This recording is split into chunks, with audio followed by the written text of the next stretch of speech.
Hello guys, welcome to back my channel রাখি মন্ডল রাখি mini blog. আজকে আমরা যাব ক্যাফে। চলো ক্যাফে গিয়ে আমাদের সাথে কী হলো তা তোমাদের সাথে সম্পূর্ণ ভিডিওটাই শেয়ার করব। ক্যাফে যাওয়ার জন্য রেডি হয়ে গেছে আমি আর পূর্ণিমা। এবার আমরা বাড়ি থেকে বেরিয়ে যাব।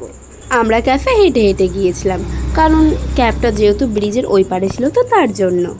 পূর্ণিমা একটা কথা বলছিল, আমি হাসছিলাম। হাসিরই টপিক ছিল, বলা যাবে না, কারণ তোমরাও যেহেতু কথাটা শুনলে হাসবা। আমি হাসছিলাম কারণ কিছু বলতেও পারছিলাম না, যেহেতু ভিডিওটা ওয়ান করা ছিল তো তার জন্য।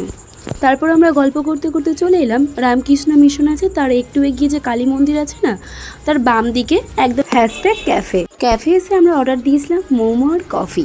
কিছুক্ষণ ওয়েট করার পরে চলে এলো মোমো আর কফি। তারপরে আমরা খেয়ে নিলাম প্রথমে মোমো। আমি মোমোটা অর্ডার দিয়েছিলাম পাশের দোকান থেকে। মোমোটা খুবই ভালো ছিল, কিন্তু আমরা বসে খেয়েছিলাম #এ। আমাদের মোমো খাওয়া কমপ্লিট। তারপর আমরা স্যুপ নিয়ে নিয়েছিলাম। স্যুপটাও কিন্তু খুবই সুন্দর ছিল, খেতে খুবই ভালো। তারপর আমরা খেয়েছিলাম কফি। কফিটাও কিন্তু খুবই ভালো বানিয়েছিল #এ। কফিটা কিন্তু খুবই সুন্দর ছিল, চাইলে তোমরাও ট্রাই করতে পারো। আমাদের মোমো আর কফি খাওয়া শেষ। সবাইকে বাই বাই, আবার নেক্সট ব্লগে দেখা হবে।